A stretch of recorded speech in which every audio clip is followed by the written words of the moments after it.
Relevancy of confessions, meaning, importance, limitations and notable cases. Meaning of confessions. Confession का अर्थ होता है किसी व्यक्ति द्वारा अपनी गलती या अपराध को स्वीकार करना.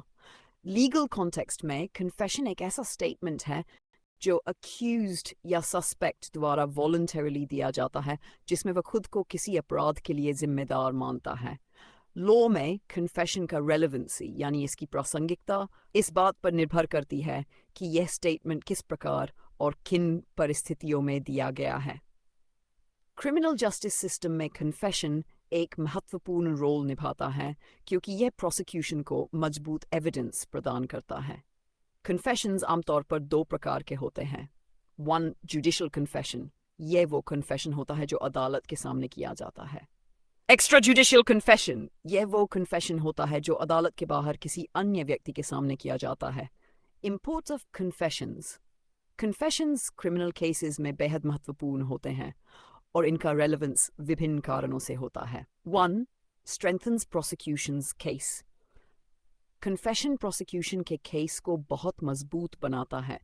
जब अक्यूज्ड खुद अपनी गलती को स्वीकार कर लेता है तो यह कोर्ट में पावरफुल एविडेंस के रूप में माना जाता है. इससे क्राइम की इन्वेस्टिगेशन और ट्रायल में एफिशिएंसी बढ़ जाती है. 2. Saves court time and resources. Confession की वजह से केस का ट्रायल कॉम्प्लेक्स होने की आवश्यकता नहीं रहती और कोर्ट का समय और रिसोर्सेज बचाए जा सकते हैं. एक वॉलंटरी कन्फेशन से केस का प्रॉम्प्ट कंक्लूजन संभव होता है. 3. Reflection of truthfulness. कन्फेशंस को ट्रूथ का रिफ्लेक्शन माना जाता है, खासकर जब अक्यूज्ड खुद ही अपने गिल्ट को एडमिट करता है. इससे जस्टिस सिस्टम में फेथ और ट्रांसपेरेंसी बनी रहती है. 4. Reduces burden of proof. Confessions के माध्यम से प्रोसिक्यूशन का बर्डन ऑफ प्रूफ कम हो जाता है. प्रोसिक्यूशन को केवल ये एस्टैब्लिश करना होता है कि कन्फेशन वॉलंटरी है और किसी फोर्स या कोercion का यूज नहीं किया गया है. 5. Provides insight into motive and intent. Confession से अक्यूज्ड के मोटिव और इंटेंट का पता चलता है. ये जस्टिस डिलीवरी के प्रोसेस में मदद करता है क्योंकि कोर्ट मोटिव को समझकर अधिक अप्रोप्रिएट पनिशमेंट दे सकती है. Limitations of confessions. हालांकि कन्फेशन का लीगल इंपॉर्टेंस बहुत ज़्यादा है, इसके बावजूद इसमें कुछ लिमिटेशंस और कंसर्न्स भी होते हैं. 1. Possibility of coercion and torture.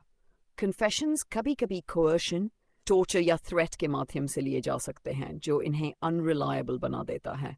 Court केवल उन्हीं कन्फेशंस को वैलिड मानता है जो वॉलंटरी हो और किसी एक्सटर्नल प्रेशर का रिजल्ट न हो. 2. Risk of false confessions.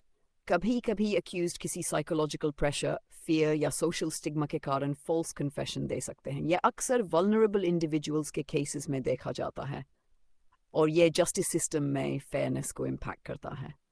3. Influence of mental state. Accused के मेंटल स्टेट का कन्फेशन पर सिग्निफिकेंट इम्पैक्ट हो सकता है. यदि कन्फेशन मेंटल इंस्टेबिलिटी के कारण किया गया हो तो यह अनरिलायबल हो सकता है और कोर्ट को इसे कॉशियसली एनालाइज करना चाहिए. 4. Lack of corroborative evidence. Confession का वैलिड और रिलायबल होना आवश्यक है, लेकिन corroborative एविडेंस की कमी होने पर इसे कोर्ट में रिजेक्ट भी किया जा सकता है. केवल कन्फेशन के आधार पर कन्विक्शन करना लीगली रिस्की होता है. 5. Possibility of misinterpretation. कई बार कन्फेशंस को मिसइंटरप्रेट किया जा सकता है, खासकर एक्स्ट्रा जुडिशियल कन्फेशंस के केसेस में. इसे अवॉइड करने के लिए कन्फेशंस का डॉक्यूमेंटेशन और प्रॉपर रिकॉर्डिंग बहुत ज़रूरी होता है. Notable cases involving confessions. 1. Pakala Narayana Swamy vs. Emperor. इस केस में जुडिशियल कमिटी ने क्लैरिफाई किया कि कन्फेशन केवल तभी रेलेवेंट होगा जब इसे वॉलंटरली और किसी एक्सटर्नल प्रेशर के बिना दिया गया हो. यह केस इंडियन ज्यूरिस्प्रूडेंस में कन्फेशन की रेलेवेंसी को समझने के लिए एक इम्पोर्टेंट प्रेसिडेंट है. 2. State of Punjab versus Gurmeet Singh. इस केस में कोर्ट ने एम्फसाइज किया कि confession should be supported by corroborative evidence to ensure reliability. इस केस में एक्स्ट्रा जुडिशियल कन्फेशन को बिना corroborative evidence के अनरिलायबल माना गया. 3. The state of Maharashtra. Supreme court ने इस केस में एस्टैब्लिश्ड किया कि कन्फेशंस जो थ्रेट, coercion या अनड्यू इन्फ्लुएंस के कारण दिए गए हो, उन्हें कोर्ट द्वारा रिजेक्ट किया जा सकता है. ये डिसीजन कन्फेशंस की वैलिडिटी के लिए इम्पोर्टेंट प्रेसिडेंट बन गया। 4. Selvi versus state of Karnataka. इस केस में सुप्रीम कोर्ट ने नार्को एनालिसिस और पॉलीग्राफ टेस्ट द्वारा ऑब्टेन कन्फेशंस को इनएडमिसिबल माना। कोर्ट ने यह कहा कि ऐसे मेथड्स अक्यूज के फंडामेंटल राइट्स का वायलेशन करते हैं और इनसे वॉलंटरी कन्फेशन का प्रिंसिपल कॉम्प्रोमाइज हो जाता है। 5. Nandini Satpathy vs PL 1978। इस केस में सुप्रीम कोर्ट ने एम्फसाइज किया कि अक्यूज्ड को किसी कन्फेशन के लिए कंपेल नहीं किया जा सकता और उन्हें राइट टू साइलेंस भी ग्रांटेड है।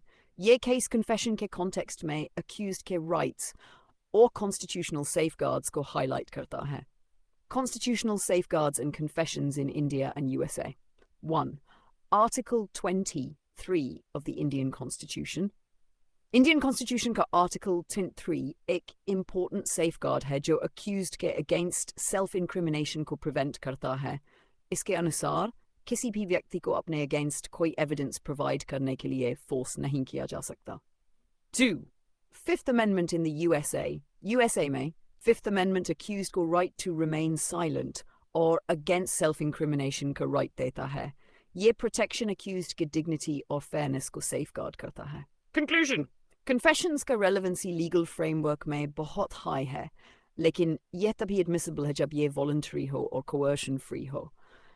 Confessions justice delivery system में prosecution के case को strengthen करने, time saving और truthfulness को establish करने में महत्वपूर्ण होते हैं, लेकिन साथ ही coercion, false confessions और lack of corroborative evidence जैसी limitations इसे problematic बना सकते हैं। इंडियन और अमेरिकन लीगल सिस्टम्स ने कन्फेशंस को सेफगार्ड करने के लिए वेरियस कॉन्स्टिट्यूशनल प्रोविजंस बनाए हैं ताकि एक्यूज्ड को फेयर ट्रायल का राइट मिले और जस्टिस सिस्टम में फेयरनेस बनी रहे। लीगल सिस्टम्स में रेलेवेंसी ऑफ कन्फेशंस को केयरफुली हैंडल किया जाता है ताकि कन्फेशंस का मिसयूज न हो और जस्टिस सिस्टम में फेयरनेस बनी रहे। कन्फेशंस का प्रॉपर और एथिकल यूज ही लॉ के पर्पस को फुलफिल करता है और सोसाइटी में ट्रस्ट को मेंटेन करता है।